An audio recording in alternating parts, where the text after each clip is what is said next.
কাটবা কথা ছাড়ো আগে সে কুয়াটা কুনা কুয়াড়ে গলা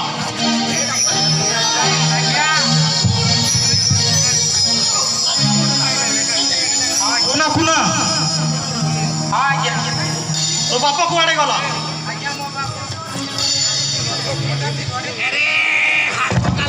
যাও আর তোমার বাপাকু নেকি আস আরে চকরা কুনা সহিত যাই তা বাপাকু নেকি আস শীঘ্র এরপরে আমি সাহু বাবুঙ্কর কথা বুঝিবা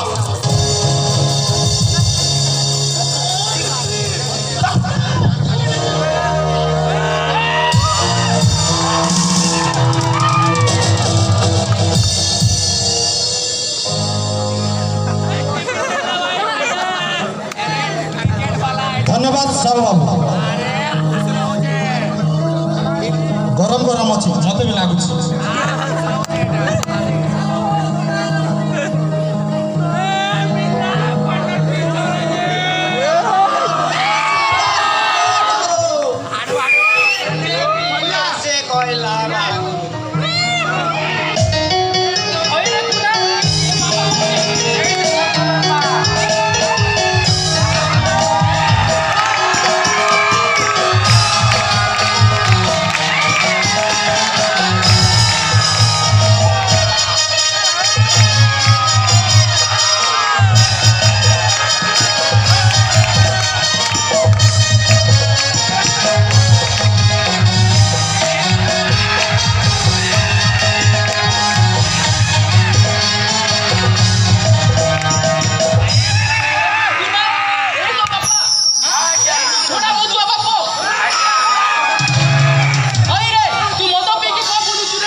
ମୁଁ ଟିକେ ହାତ ଧରି ହୋଇନାଇ ତମେ ସେ କୁନାର ବାପା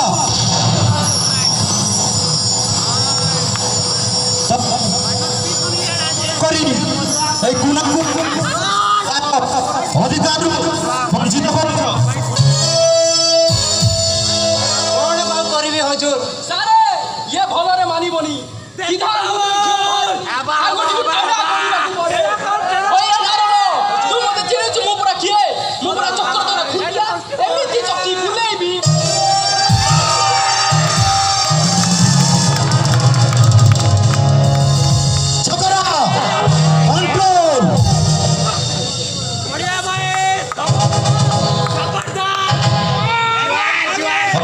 କୁନାର ବାପା ତମେ ନିଜ କାମ ନ କରି ଏକ ଛୋଟିଆ ଶିଶୁ ପୁତ୍ରକୁ ତମେ ଏତେ କଷ୍ଟ ଦେଉଛ ତାର ଅଧିକାରରୁ ତାକୁ ବଞ୍ଚିତ କରୁଛ ଏବେ ତାର ବୟସ 14 ବର୍ଷ ବି ହେଇନି এটা তার পরিবার বয়স তুমি তাকে তা অধিকার বঞ্চিত করি রাখুছ সেপাই তুমি আইনরু দণ্ডিত হতে পারিব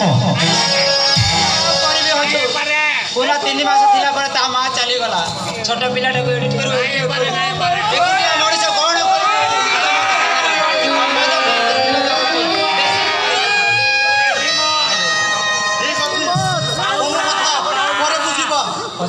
এপটে সাহু বাবুଙ୍କ কথা বুঝিবা ওই ও সাহুকারে সাহু বাবু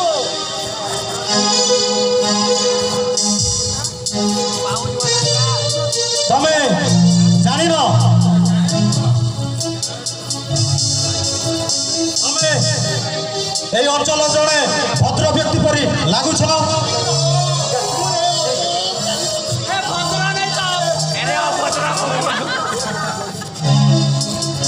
যে তুমি তো ସେମିତି ଭଦ୍ରାମୀ କାମ କରୁନ। ତମେ ସେ ଶିଶୁପୁତ୍ରକୁ ତାର ଅଧିକାର ବଞ୍ଚିତ କରି ତାକୁ ନିର୍ଯାତନା ଦେଉଛ।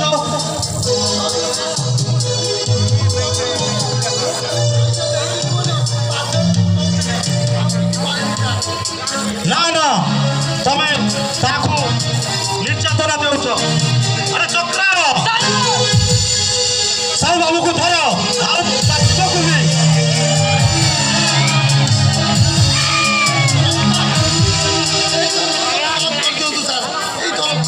ନା ନା ମୁଁ ବୁଝିବି ନା।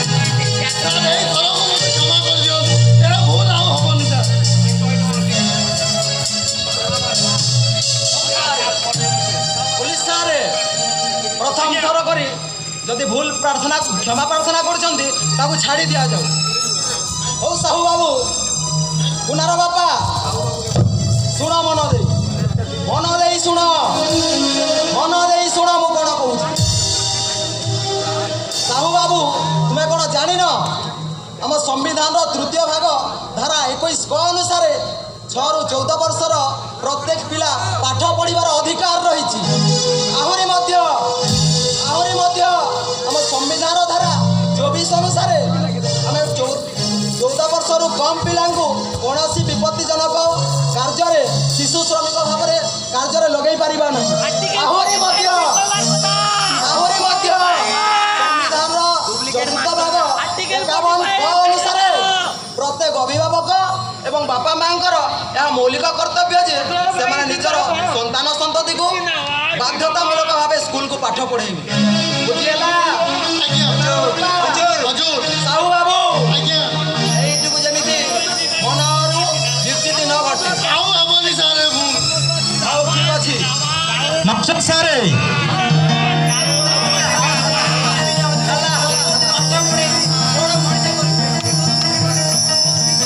ହଉ ହେଲା ସାରେ ଆଜ୍ଞା।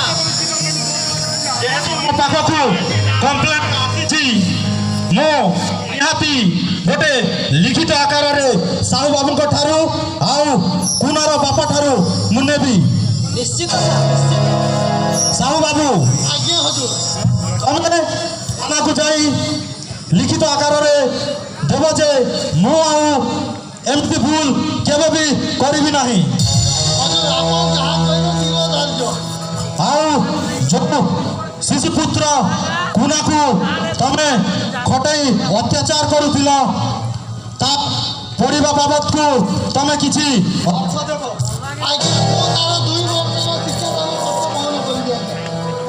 ଠିକ ଅଛି ତାହେଲେ ଚକର ମୋ ପଛେ ପଛେ ଆସ ଆଉ ଏ 2 ଜଣକୁ ନେଇକି ଆସ। ବନ୍ଧୁଗଣ ପରବର୍ତ୍ତୀ ସମୟରେ ଯେଉଁ କୁନା ଅସହାୟ ହୋଇ ଶିଶୁ ଶ୍ରମିକ ଭାବରେ ଆରେ କୁନା ବୁଝିଲୁ କୁନା ତୁ ଆସନ୍ତା କାଲିଠୁ ପାଠ ପଢ଼ିବୁ। ତୁ ଆଉ ସାହୁ ହୋଟେଲକୁ କାମ କରିବାକୁ ଯିବୁନି। ପାଠ ପଢ଼ି ବଡ଼ ମଣିଷ ହବୁ। ତୋ ପାଠ ପଢ଼ା ଦାୟିତ୍ୱ ମୋର। ବୁଝିଲୁ? ଆଜ୍ଞା ଠିକ ଅଛି।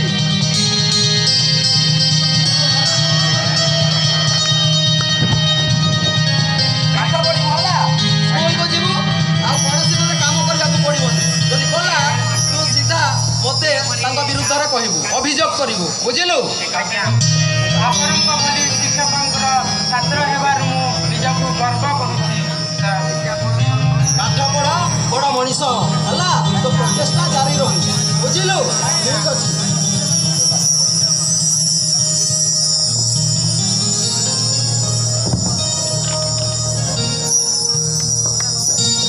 ପାଠ ପଢ଼ିବି ସ୍କୁଲ ଯିବି ମୁଁ ପାଠ ପଢ଼ିବି ବଡ଼ ମଣିଷ ହେବି। ପାଠ ପଢ଼ିବି ମୁଁ ବଡ଼ ମଣିଷ ହେବି। ପାଠ ପଢ଼ିବି ମୁଁ ବନ୍ଧୁଗଣ ପରବର୍ତ୍ତୀ ସମୟରେ ଯେଉଁ କୁନା ଅସହାୟ ହୋଇ ଶିଶୁ ଶ୍ରମିକ ଭାବରେ ଦୁଃଖରେ କାଳାତିପାତ